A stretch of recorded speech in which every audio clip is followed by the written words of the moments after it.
There's no feeling more intense than starting over. If you deleted your homework the day before it was due, as I have, or if you left your wallet at home and you have to go back after spending an hour in the commute. If you won some money at the casino and then put all your winnings on red but it came up black.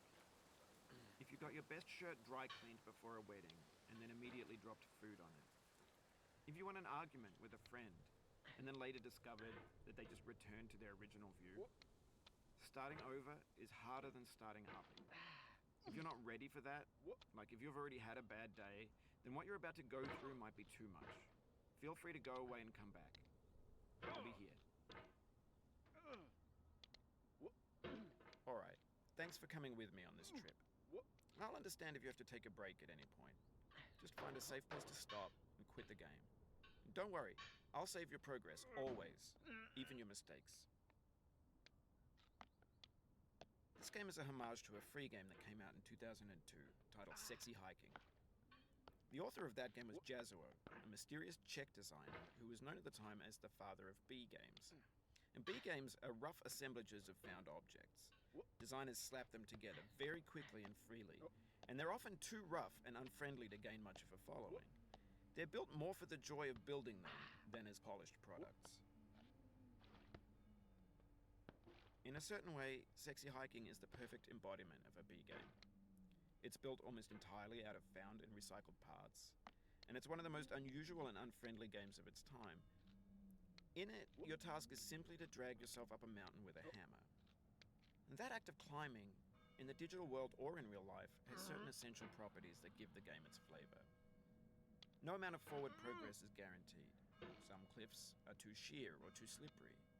And the player is constantly, unremittingly in danger of falling and losing everything. Anyway, when you start Sexy Hiking, you're standing next to this dead tree that blocks the way to the entire rest of the game. It might take you an hour to get over that tree, and a lot of people never got past it. You prod and you poke at it, exploring the limits of your reach and your strength, trying to find a way up and over. And there's a sense of truth in that lack of compromise. Most obstacles in video game worlds are fake. You can be completely confident in your ability to get through them once you have the correct method or the correct equipment or just by spending enough time. In that sense, every pixelated obstacle in Sexy Hiking is real. The obstacles in Sexy Hiking are unyielding, and that makes the game uniquely frustrating. But I'm not sure Jazuo intended to make a frustrating game. The frustration is just essential to the act of climbing, and it's authentic to the process of building a game about climbing. A funny thing happened to me as I was building this mountain. I'd have an idea for a new obstacle, and I'd build it, test it, and it would usually turn out to be unreasonably hard. But I couldn't bring myself to make it easier. It already felt like my inability to get past the new obstacle was my fault as a player rather than as a builder.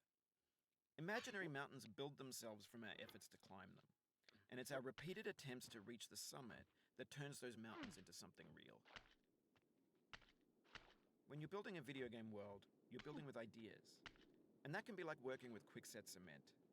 You mold your ideas into a certain shape that can be played with, and in the process of playing with them, they begin to harden and set until they're immutable, like rock. And at that point, you can't change the world, not without breaking it into pieces and starting fresh with new ideas. For years now, people have been predicting that games would soon be made out of prefabricated objects, bought in a store and assembled into a world. And for the most part, that hasn't happened, because the objects in the stores are trash. I don't mean they look bad or that they're badly made, although a lot of them are.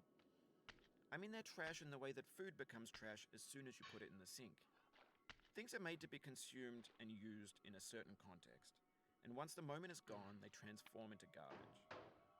In the context of technology, those moments pass by in seconds. Over time, we've poured more and more refuse into this vast digital landfill that we call the internet. It now vastly outnumbers and outweighs the things that are fresh and untainted and unused. When everything around us is cultural trash, trash becomes the new medium, the lingua franca of the digital age.